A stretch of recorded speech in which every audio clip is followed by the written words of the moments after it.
Okay, the need for a government, and I guess I'm going to have to step through some of this kind of quickly. You always hear Jacques Fresco is a good example. Knocking the government. We don't need a government. It's irrelevant. Politicians do nothing, he says, right? But I think he's not wrong, okay? It's just he's taking it all or nothing. Somebody has to decide, okay, we're going to make a high-speed rail from Jersey to San Francisco, right down Route 8. Right down Route 8.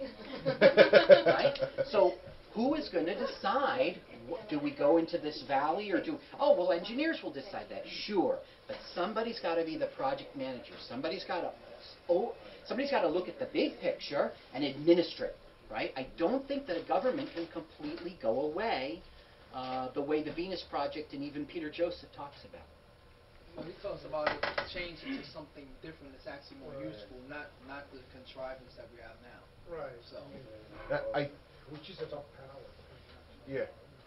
I think to a degree at least what I've seen with the occupies, with the general assemblies, with the working groups, how it's all very kind of structured. I think through time, in some cases at least, I think it's answered some of the questions. Like you have facilitators, you got, coordinators, and even in the zeitgeist, when you got different coordinators coordinating different things, like I was doing the canvassing project or whatever. I think I could see something similar to that maybe developing over time, along with development of technology, of going in that direction. I guess. I mean, that's really all I kind of have to say. But I think you're seeing some of that being answered out with like the Occupy movement and how it's structured and how it's been organizing, for 6 months, and how those, with the zeitgeist movement also, how it's.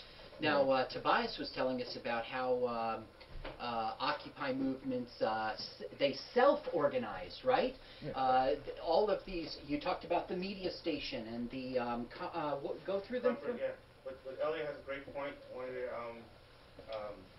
Angela is with Occupy North as well, and we just passed a proposal to create this citywide council where people actually, because right now in the city of North, one time, they would allow the residents to come, vent and complain about what they were going to pass after that.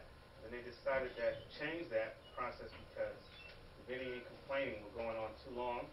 So they said, well, we just vote on whatever issues we have and then let them vent and complain after.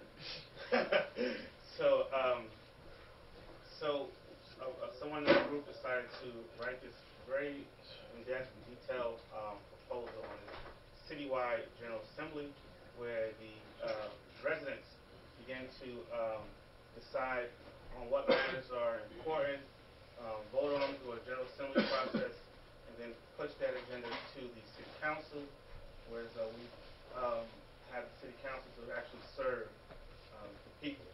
And so Elliot is really on a great point because I, too, see that as becoming the new government in terms of having these general assemblies, not only just in our local and state and federal government, but also they're doing this in the school systems. Department of DOE, Department of Education in New York, they have a lot of educators and teachers, parents, and stuff like that, implementing this whole general assembly process in the school system. So I see it evolving into more of that type of structure. And informed populace making decisions. That's what democracy is supposed to do. Yeah. Mm-hmm. And even in also in my time with Eastern Service Workers Association, we have a thing called the Workers Benefit Council, which comes to a consensus that helps get different things passed.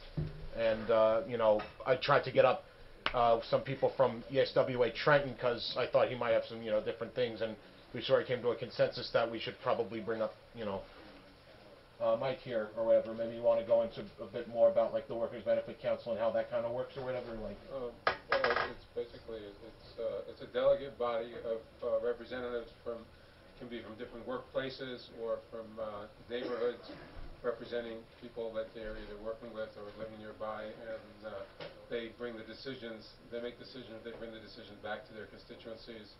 They bring the concerns of their constituencies to the meetings, and they bring the decisions back to their constituencies. And it's basically a a building block as part of a broader strategy to elevate a membership plebiscite.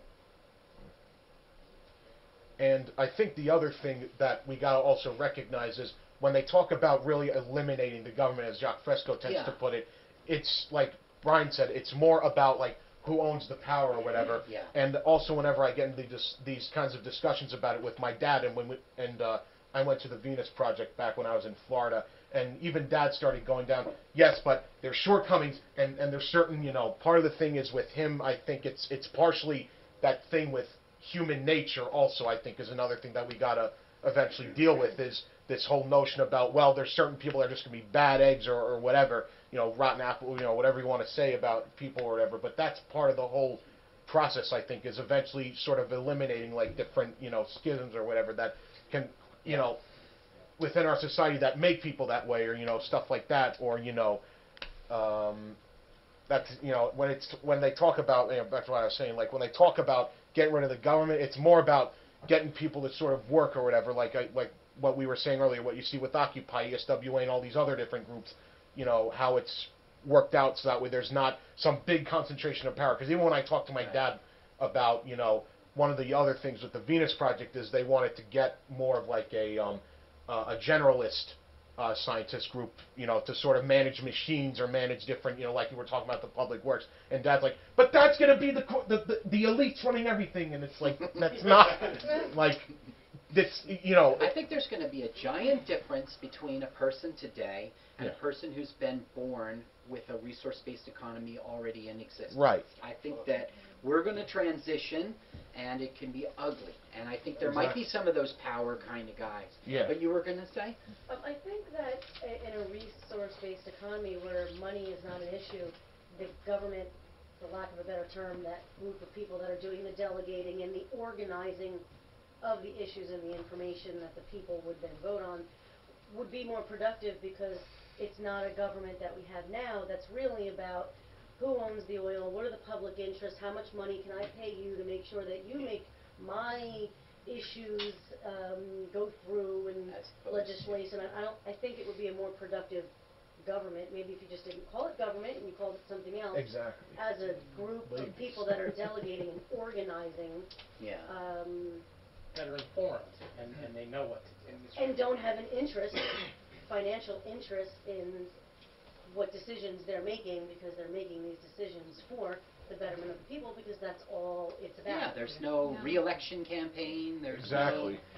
We elect ideas, not people. Exactly. And these are from the future, right? But they're still done in our... I mean, this guy, he sent 3 of those guys up into the little record album. You remember? Who saw Superman 1? Am I super old? I've seen the movie you're talking about. The movie you're talking about, right? Yeah. Yeah, I've seen that.